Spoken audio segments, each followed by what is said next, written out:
Welcome back. आज के class में हम सीखेंगे cause of development. Cause of development के अंतर्गत हमने दो प्रक्रियाओं को शामिल किया है, एक है मैच्योरेशन, दूसरा है अधिगम। मैच्योरेशन क्या है और अधिगम क्या है, इन सारी बातों को आज की क्लास में हम समझेंगे। आइए क्लास को स्टार्ट करते हैं। Cause of development, causes of development.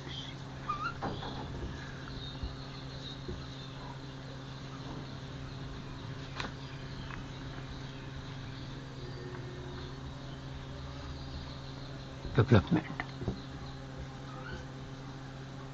विकास के कारण।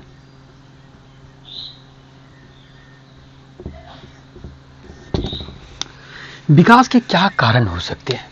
विकास के कारण के अंतर्गत हमने दो प्रक्रियाओं को शामिल किया है, एक है मैच्योरेशन, दूसरा है लर्निंग। मैच्योरेशन क्या है, आइए उसको हम समझते हैं।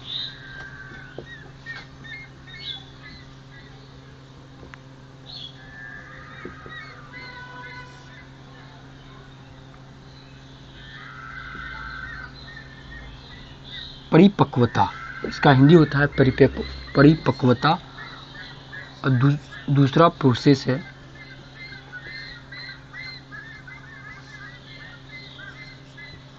अधिगम।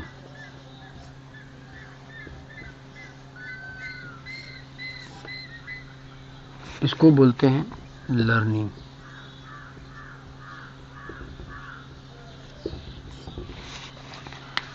परिपक्वता किसे कहते हैं, आइए उसको हम जानते हैं।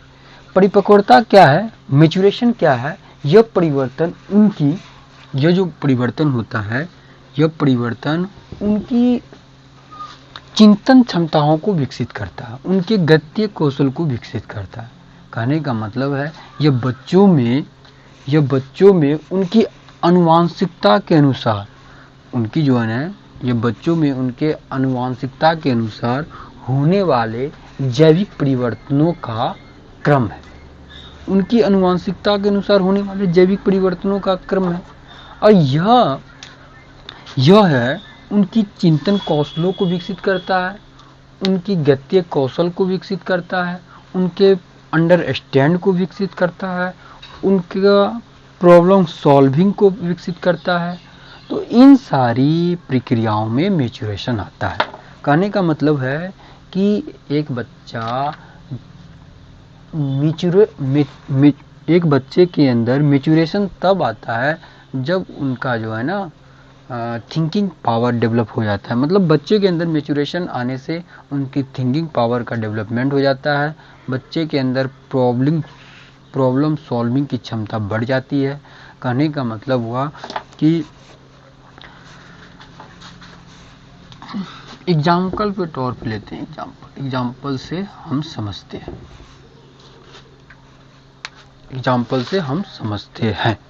एग्जाम्पल क्या है इनका? तो शिशु क्या होता है, कोई शिशु वो चलने से पहले क्या होता है, रेंगता है। क्या करता है, चलने से पहले वह रेंगता है।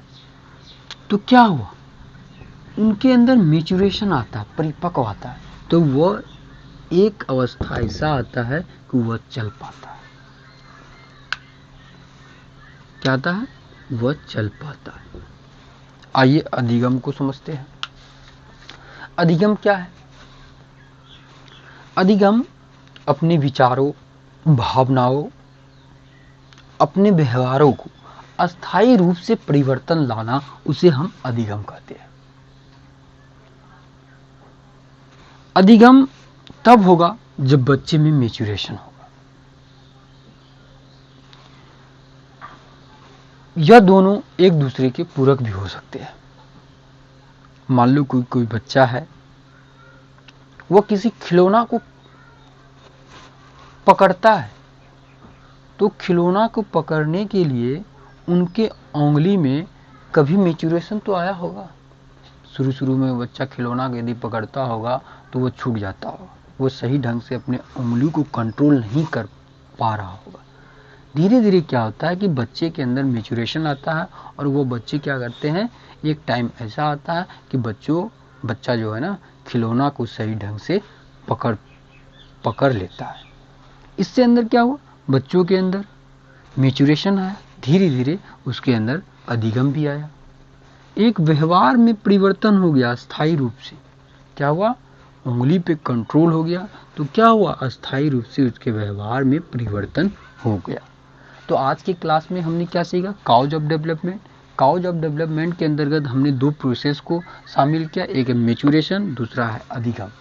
मैच्योरेशन को हमने समझ लिया और अधिगम को हमने समझ लिया।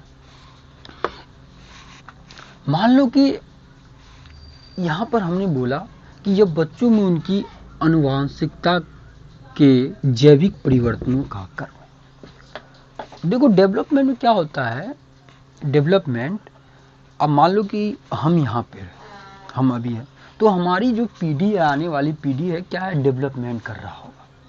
हमारे जो बच्चे हैं, मतलब अभी तो नहीं, मगर हमारे जो बच्चे हैं वो पीढ़ी है, तो वो कहीं पर डेवलपमेंट कर रहा होगा। डेवलपमेंट क्या होता है? एक दिन का नहीं है, वो पीढ़ी दर पीढ़ी एक डेवलपमेंट करने में लाखों करोड़ों वर्ष लग जाते हैं। आइए आज की क्लास में इतना ही। यदि वीडियो अच्छा लगा तो लाइक करें, सब्सक्राइब करें। जय हिंद।